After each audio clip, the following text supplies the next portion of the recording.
Hola, queridas amigas y amigos artenautas, bienvenidos a un nuevo capítulo de El Auriga del Arte. Bienvenidos al Monasterio de Santa María de Poblet. El Monasterio de Santa María de Poblet es uno de los prototipos de la arquitectura cisterciense en España y es también uno de los conjuntos monásticos más hermosos, más completos y mejor conservados de toda Europa. Seguidme, creo que os va a gustar. Vamos allá.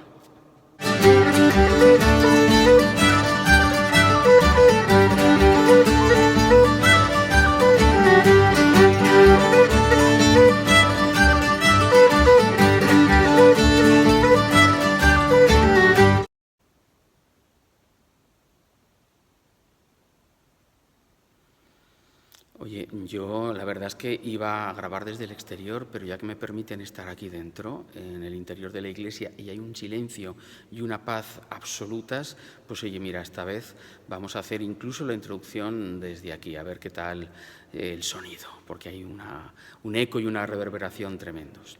Os voy a contar algo a modo de introducción. Como decía, el monasterio de Santa María de Poblet se comenzó a construir en torno a mediados del siglo XII o a primera mitad del siglo XII a instancias de Ramón Berenguer IV, que fue quien donó las tierras para empezar a construir.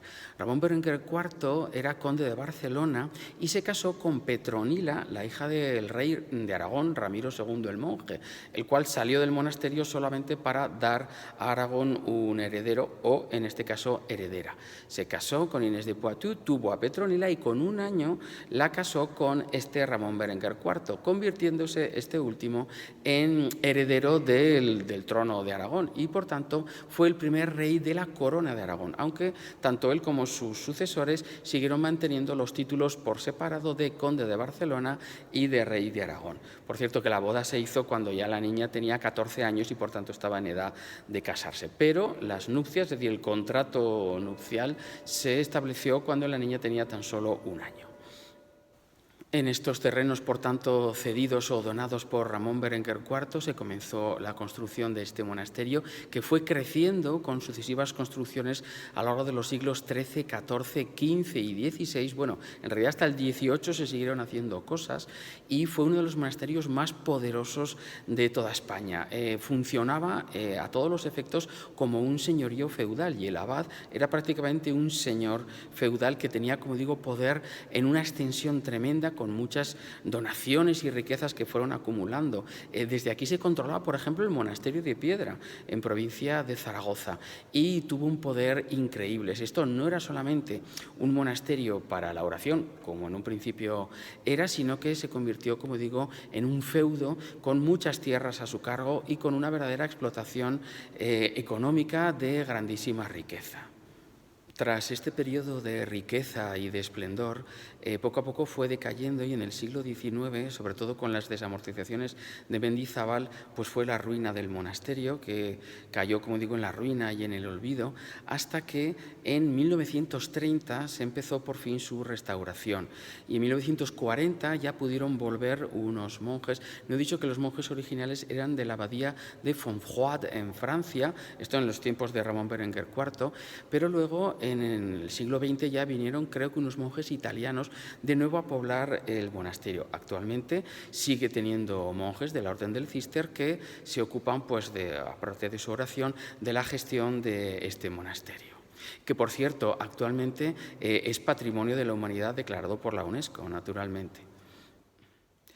Lo que vamos a hacer ahora es empezar desde el exterior para describir los diferentes recintos, porque tiene hasta 3 recintos distintos, todos ellos amurallados y bien protegidos, cada uno con una función distinta. El primero estaría más dedicado a la gente exterior al monasterio, es decir, a los que trabajaban las tierras, a los artesanos, etc. El segundo sería un punto de transición, de comunicación entre el interior y el exterior, y el tercer recinto en el que nos encontramos sería ya la zona de clausura propia de los monjes.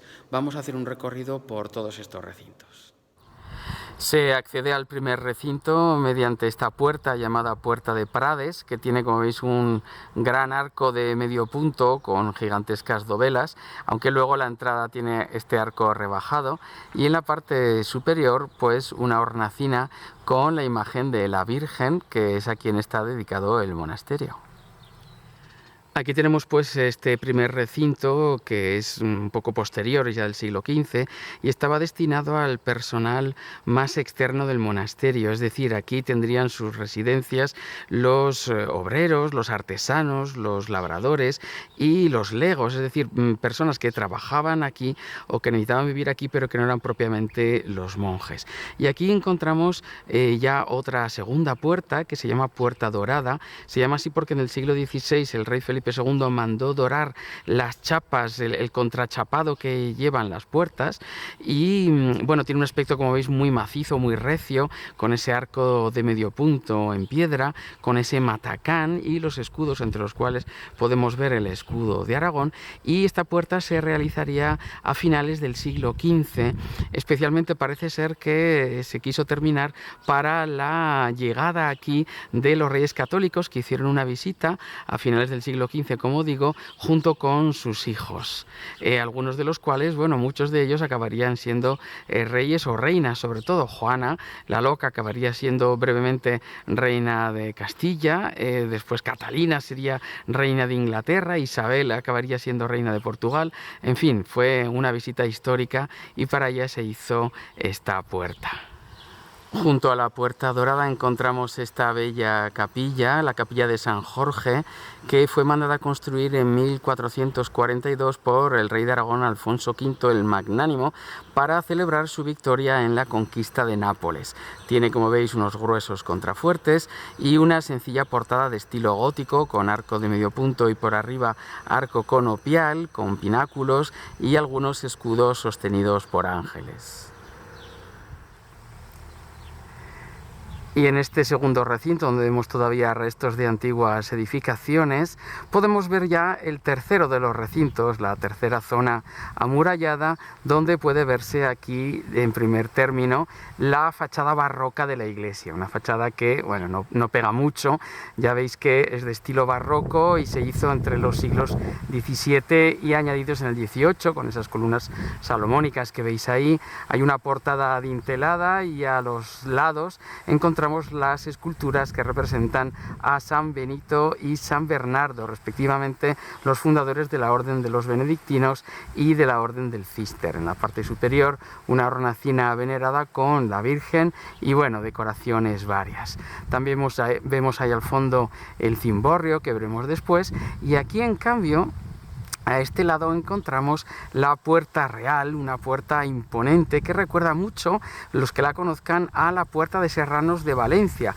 Esta ya data del siglo XIV y es de la época del rey de Aragón Pedro IV el Ceremonioso. Tiene, como veis, esos dos grandes torreones octogonales, todo con matacanes, y en el centro pues la portada en arco de medio punto con escudos y emblemas del rey Pedro el Ceremonioso.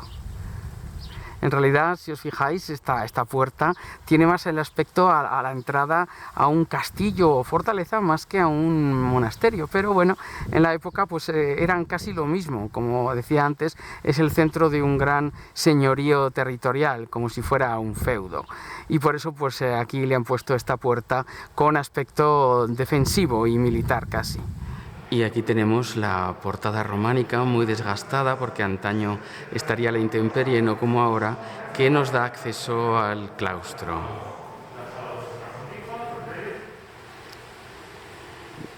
Nos encontramos ahora en el interior del maravilloso claustro, en su mayoría gótico, con esas bellísimas tracerías góticas y cubierto con sencillas bóvedas de crucería simple, donde se respira una atmósfera de gran paz y un silencio solo interrumpido por el lejano sonido de la fuente del lavatorio.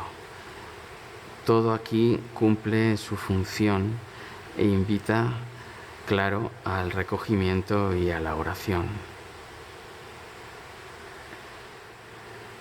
El claustro, además de un lugar de meditación, de oración o de paseo, es también el centro neurálgico del monasterio, alrededor del cual se disponen todas las dependencias, y este claustro les proporciona luz y ventilación. Vamos a ver ahora cada una de esas dependencias monásticas que se sitúan alrededor de este claustro. Avanzando hacia el centro del claustro encontramos este templete que no es otra cosa que el lavatorio, es decir, todo un gran pabellón con una fuente de 30 caños donde los monjes realizarían sus abluciones, es decir, se lavaban antes de entrar a comer al refectorio. Escuchemos la suave música del correr del agua inundando el silencio del claustro de este monasterio.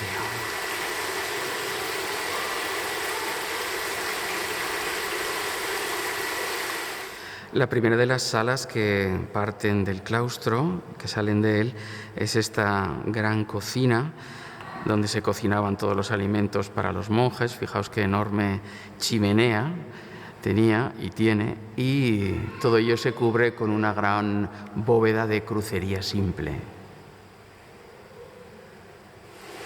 Una de las salas más importantes de esta zona del claustro, del ala corporal o terrenal, es el refectorio, que es la zona donde comen los monjes, que se utiliza hoy día todavía. Y bueno, aquí podemos ver estos bancos de madera donde se suelen sentar, una fuente también para lavarse después de comer, y a la derecha el púlpito en el que por turnos un monje lee pasajes del Evangelio o de la Biblia, mientras los demás comen en silencio. O sea que siempre hay uno que no le toca comer y que se dedica a esas oraciones mientras los demás siguen comiendo. Todo el refectorio se cubre, como podemos ver, con una muy bonita y sencilla bóveda de cañón apuntado, y se apoya en estas columnas que terminan en la nada, o sea, en unas ménsulas que no llegan hasta abajo, que reciben el nombre de cul de l'homme y que es una de las características propias de la arquitectura cisterciense. Unas columnas que no apoyan directamente en el suelo.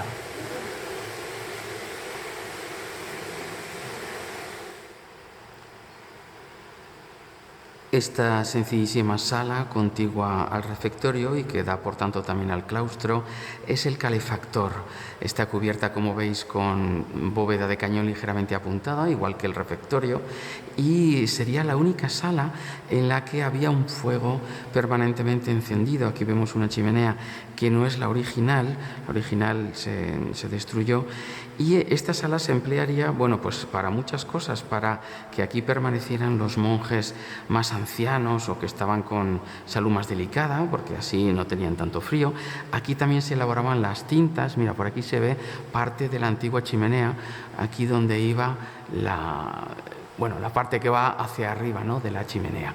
Como digo, aquí se elaboraban las tintas para el scriptorium y también era la barbería, en fin, que tenía diferentes usos para todo lo que fuera algo que necesitase pues una temperatura un poco más benigna. Y aquí tenemos el scriptorium y biblioteca, cubierto con estas bellísimas bóvedas de crucería simple, que se sigue utilizando de biblioteca actualmente y que por eso pues no es visitable. Aquí se leían libros, pero también se escribían esos manuscritos, esos códices miniados que tanta fama han dado a los monasterios. Recordemos que hasta la invención de la imprenta en el siglo XVI, todos los libros se tenían que escribir a mano, con la tinta elaborada en el calefactor que hemos mencionado anteriormente. Los libros conservados de esta época, hechos a mano, tienen un valor incalculable. Esta es una de las salas más importantes del monasterio, de cualquier monasterio en realidad. Se trata ni más ni menos que de la sala capitular. Aquí cada tarde se reunían los monjes y leían capítulos de la regla monástica, concretamente en este caso de la Orden del Císter. También aquí se elegían a los nuevos abades cuando fallecía uno, y también aquí eran enterrados los abades fallecidos. Aquí se pueden ver algunas de sus tumbas. Es también una de las salas más hermosas de todo el monasterio. Se soporta con estos 4 pilares del que arrancan nervios que sujetan estas bóvedas de crucería.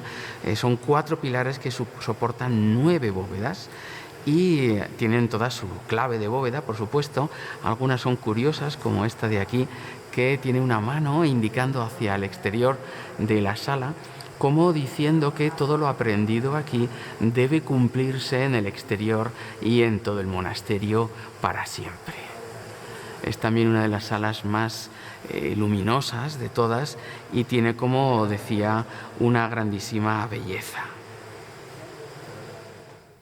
Y por fin nos encontramos en el espacio más sagrado y espiritual del monasterio, que es por supuesto la iglesia, una iglesia de planta basilical de 3 naves, separadas por pilares cruciformes con columnas adosadas, y que se cubre la nave central, que es más ancha y alta, con bóveda de cañón apuntada con arcos fajones, y las laterales con bóvedas de crucería.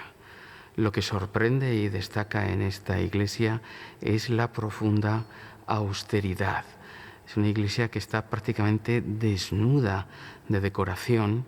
No hay nada que no sea útil, es decir, están presentes tan solo los elementos estructurales y arquitectónicos, y está casi desprovista de toda decoración escultórica o pictórica, porque aquí lo que importa es la sencillez, la austeridad, el silencio, el recogimiento y la espiritualidad.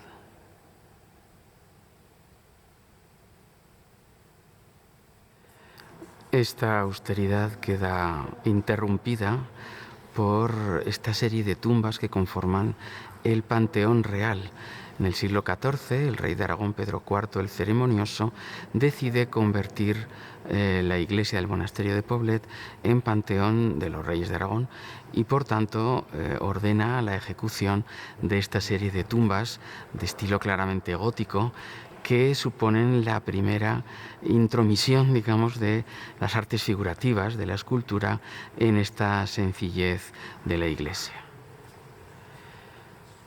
La decoración escultórica de la iglesia se vería completada en la primera mitad del siglo XVI con este fascinante retablo realizado por el valenciano Damián Forment, el mismo que realizó, por ejemplo, el retablo mayor de la Basílica de Nuestra Señora del Pilar en Zaragoza, introduciendo con ello el Renacimiento en este monasterio.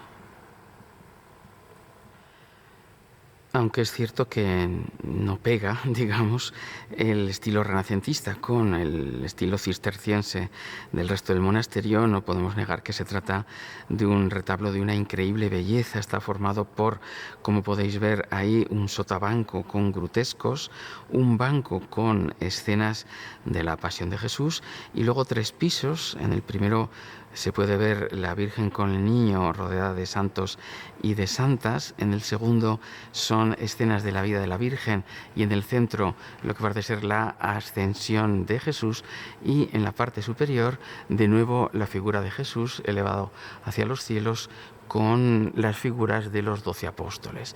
Todo ello se corona con un calvario, que es como suelen terminar los retablos en toda la cristiandad, es decir, un Cristo crucificado junto con la Virgen y San Juan.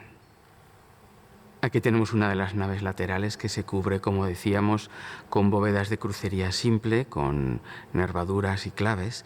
Toda la luz en la iglesia, como veis, procede de puntos elevados, como para potenciar esa espiritualidad, es decir, te obliga a mirar hacia arriba, hacia el origen de la luz, que es, pues claro, la divinidad.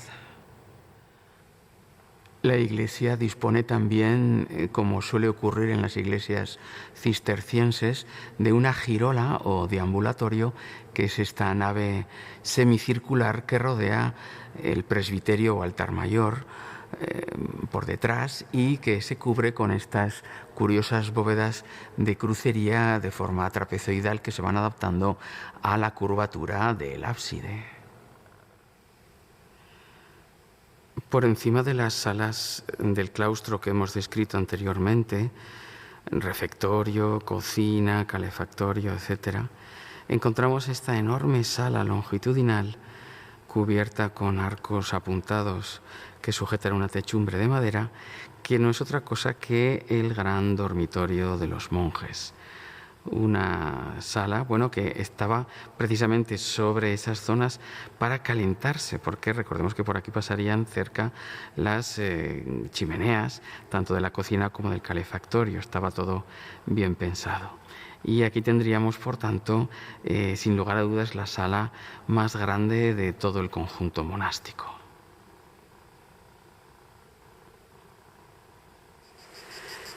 Desde la parte superior del claustro podemos observar algunas gárgolas, el exterior de la iglesia con sus 5 naves, las tracerías y arcos del claustro, los enormes cipreses y también este templete que hemos dicho que era el lavatorio. Todavía desde aquí podemos escuchar el sonido de su fuente de 30 caños.